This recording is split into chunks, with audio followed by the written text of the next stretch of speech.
having come up with some interventions, we didn't leave the rest of the agenda of what we had heard then there and moved ahead. We carried those agenda forward and again fine-tuned them, placed them in the context of the revenue which is being generated and took a call. So I'm not sure if I gave the longest speech, but I probably spent the longest time preparing for a budget. So in a way, the time spent was not just in Delhi, it was also all over the country where we met and interacted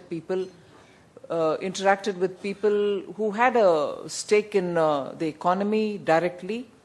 And although the objective with which I went around the country was to talk about the issues which were very pressing for them, and the other equal agenda during that visit was to talk to the tax administrators to tell them it would be really good if they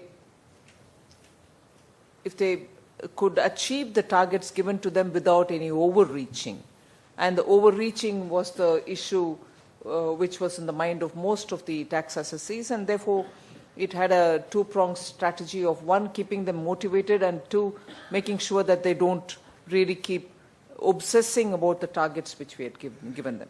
Whether that has found its immediate impact or not, we still thought it was important for us to express the intent of the government that we mean that we trust the assessees rather than we mean that we trust the assessee, we mean we trust the taxpayer, and that the tax authorities are going to have to be a lot more objective. And that is why we relied on getting technology into a big role. I mean, give technology a bigger role, bring them in, and make sure the assessments are more monitored, more documented, and that is why giving a document number, doing a faceless assessment and so on were brought in. But even then, it was going towards a position where, end of the day, we wanted the government's commitment to be made very clear, and that is why very rapidly a call was taken on a well-researched proposal of having a taxpayers' charter put into the Act itself. And that was not just for the sake of it, but if it is in the Act, you know to what extent you're going to be able to evoke it, invoke it, and also bring it into use when you think it's necessary. And the details of it is going to tell you what can you expect at a time when you need the fallback mechanism. So these were the ways in which every strand of looking at the taxpayers' difficulties, looking at a particular sector's problem, although the budget has not given you anything sector-specific, it was to give the macro picture. It was also to give the timeline. It was also to give a blueprint of how we want to take the economy forward. It was also to say whether we are fiscally being responsible or not. And it was also to say it's not because of fiscal incentives that industry is going to move forward. We are coming up with activities. We are putting money where assets will be created. When government puts money in infrastructure, of course it has cascading effect. And when particularly government sets itself a disinvestment target, which many immediately would say, oh my God, are you going to be able to achieve it? It's not just a question of achieving it, it's also a question of showing clearly that that achievement of getting that money, which many easily would say, selling family silver. But that money is not going off to something as fancy as a revenue expenditure item, but it's going into creating greater infrastructure for the country, which would probably have a lot more multiplier effect in terms of economic activity than to keep an inefficient public sector. Largely, there are some efficient ones also which are being put on the block. So everywhere the attempt has been to show that we've had a complete thinking through, to show that not only have we thought through it, but we are taking the most prudent route, fiscally prudent route. And end of the day, also telling you by when do we want to achieve certain progress whether it is for housing, whether it's for infrastructure, and so on. So this budget, I'm sure many other earlier finance ministers can also speak about how intensely they've worked in preparing a budget. But here I can tell you, the intensity with which we've done has enabled us to see through the projects and its course, and in the consultation, therefore, we were able to get at whichever stage you would have difficulties or handicap, so that we are keeping that in the preparatory stage itself. So there still can be a lot of inadequacies which you in the ground can tell us, you should have done this way and not that.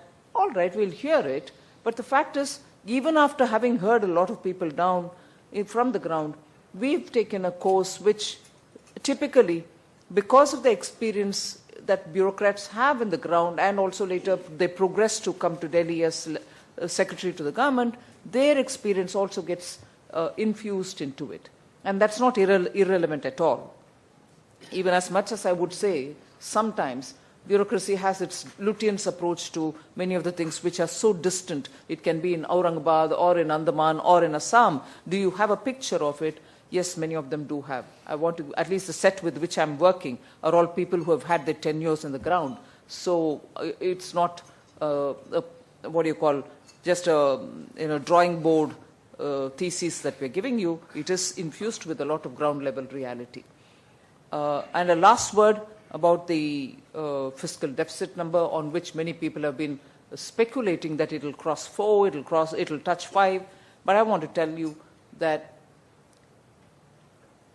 the experiences of the last time when India had a real tough economic situation, and the call taken at that time, and post that call, the fiscal deficit number, which was touched by the government then, and then the splurging with which the economy was expected to reach a better level and rise from the bottom that it had reached, are all fresh in our mind.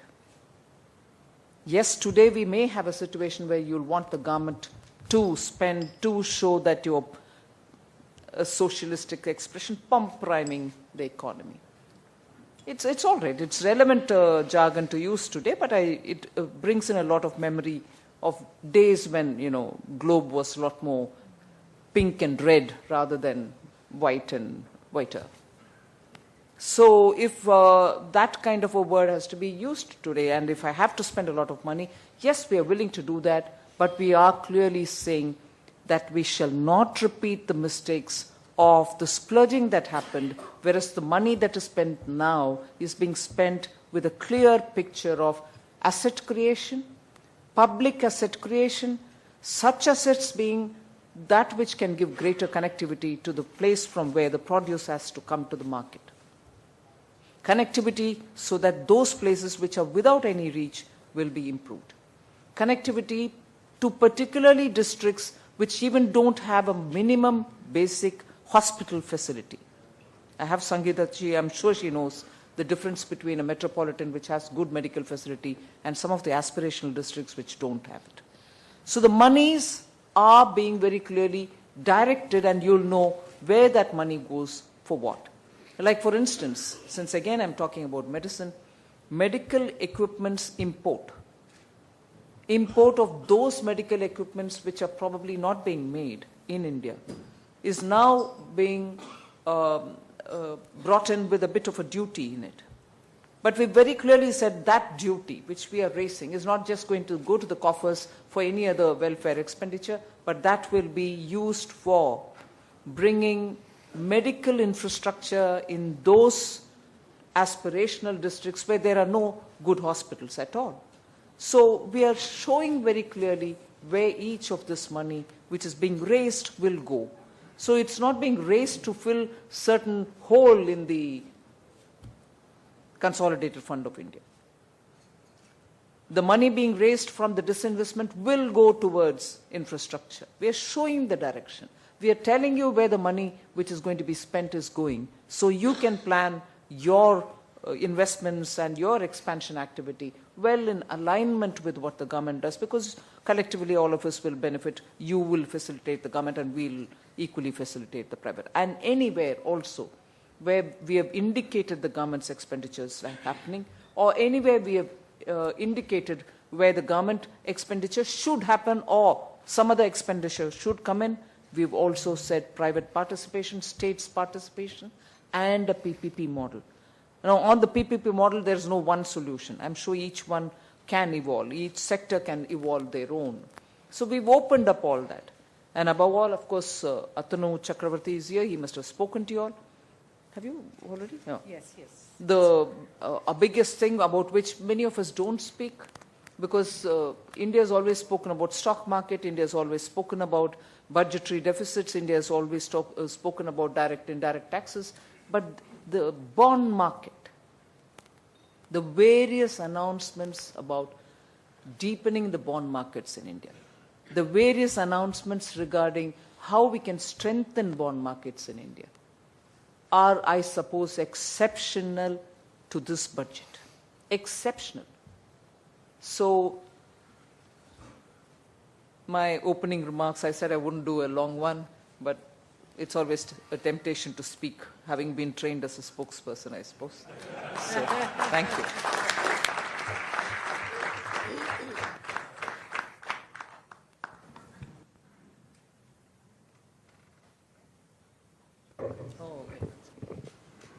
So, with that, we'll throw the floor open for questions. Please be brief, state your name and the sector that you're in, and please ask one question, not multiple. We'll start with Pranav Sathya. Mr. Kapla, you next. Hello, ma'am. Pranav Saitha, Chairman, Taxation Committee of FICCI. You've done a commendable job in the budget, and one of those is in relation to startups.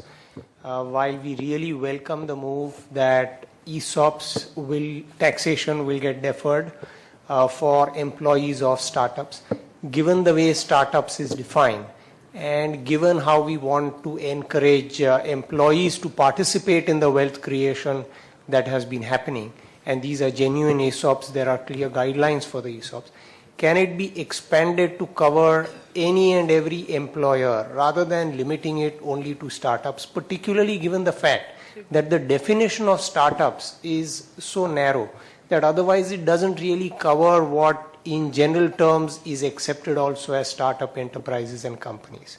So that would really go a long way in helping. Before answering, I want to ask you a question, or ask the House a question. Are there startups here? Yes. Are you all happy with that? Before I expand it to, let's say, the others. Yeah. So we're happy with it, but I think there are startups which started before 2016. There are startups which might not, in the technical term, qualify for this benefit. So I think we would second that. No, that's fine. He said his piece. I'm asking you as a startup who's in that narrow band. Are you happy? I'm not in that narrow band. So then, is there anyone here in that band? No. There's somebody that's... Yeah. Ma'am, I am very happy as a startup, but I am an investor in the capital markets. So capital markets are always like a good piece of thing to work in. So in my perspective and industry, I am really happy. But a small question to you, ma'am, and I have even worked with you in 2014 with you and Modi ji. Why was Sensex not happy on the budget day? I was going to. But I see them being happy today. So weekend mood, but today Monday is the true working mood, and today's mood is that they're happy. Aren't they? Today they are happy? Not exuberant, but happy somewhat. Yeah, slightly. Yeah? Yes, it's picked up, it's picked up. Rajan Mittal.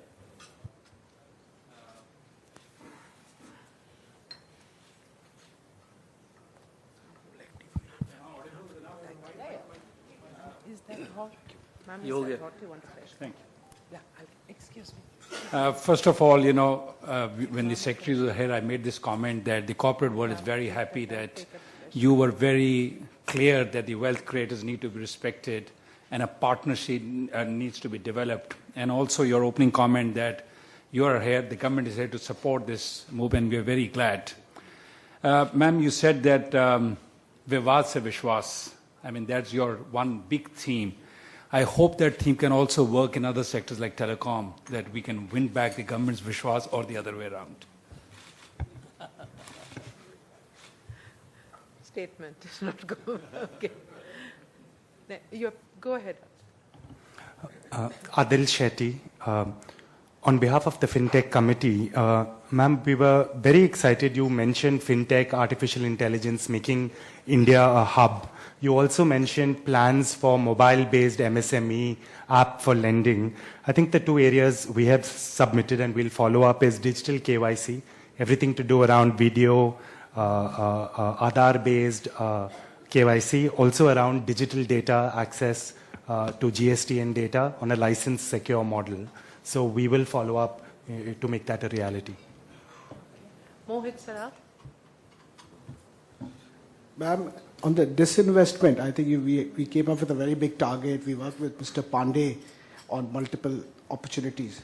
I think one question, I think you used the word disinvestment target, you used family silver.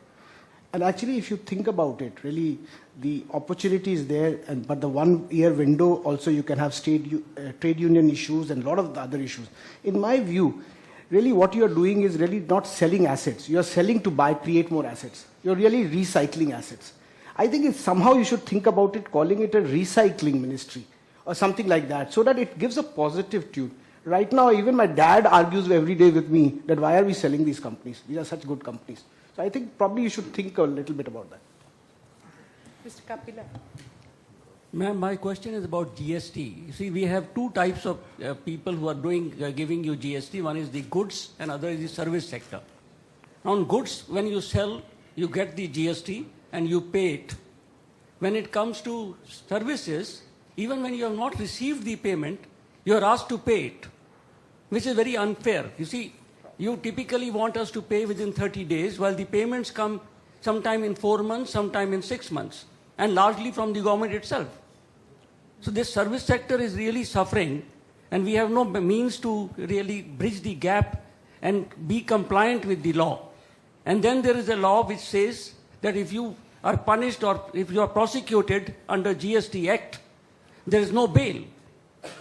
So one side you don't even give us, you ask us to pay in advance, and other side we have the Damascus sword hanging on our head that you can be prosecuted and there is no bail available. I think that particular element should only be where you have collected and not paid, and not for the service sector. So these two corrections, I think, need an urgent change. I don't want to interrupt you if you want to say something more, but I want to ask you, it will help me if you can, of course with a certain sense of confidence, I'm not going to release it to the public. If you can give me the instances which are in your mind when you're saying this. The government has not paid you, and not you, whoever, Yeah.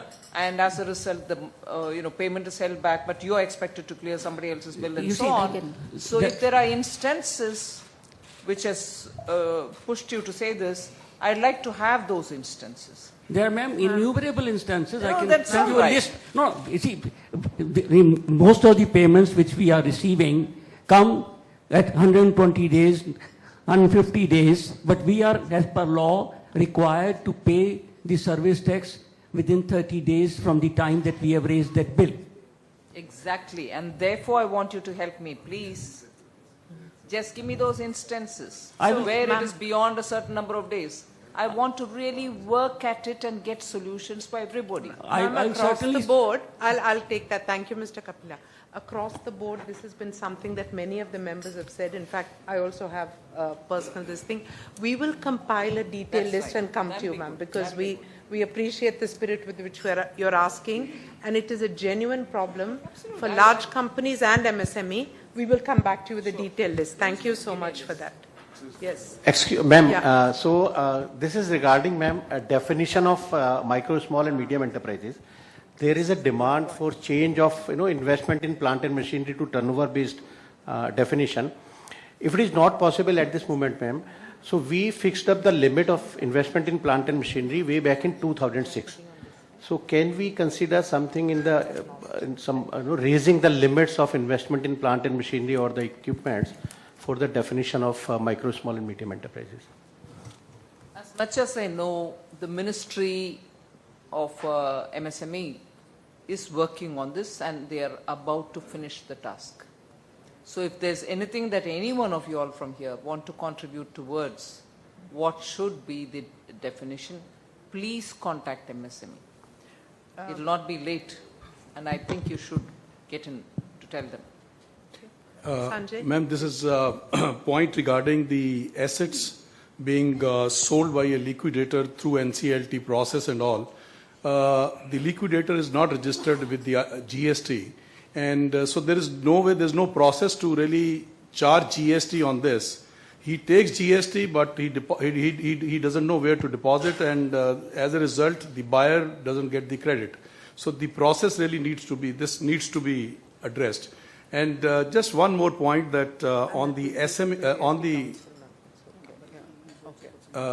just one more point on the compliances which are required to be done by an SME and by a large company. In case we can really look at some simplified sort of a thing for as far as compliances are concerned, for SME maybe up to 500 crores or whatever that limit you think is right, I think it would really help the SMEs to really comply that. So this particular aspect that you have said, can you just give me a note, because it appears that what you are saying is that the GST is being collected, but there is no facility for payment because that entity is not registered.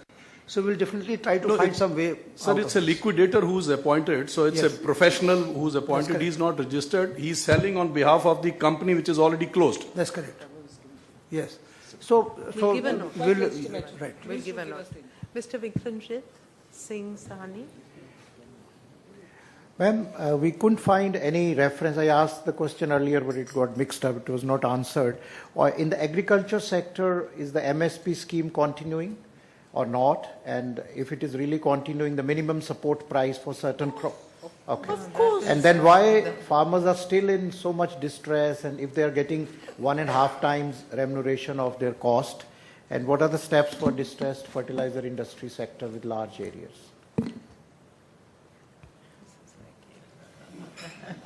I'm really shocked. Whatever gives the opinion of feeling that the MSP is not going? No, I don't even want to utter it. It is definitely on. And what we've given us 16-point agenda for focused activities based on the budgetary allocations are spread across the spectrum. We are looking at creating silos and warehouses of different nature as is required in different agroclimatic zones at the block and the taluk level. We are linking the local SHG groups also to maintain them, get facility through private participation to build them.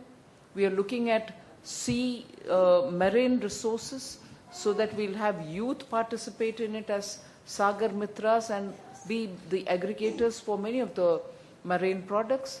We are looking at farmers being able to produce power through solar power in their barren lands. Like I can comprehensive list. 16. Yeah. So, and all of them are, even as the MSP is active,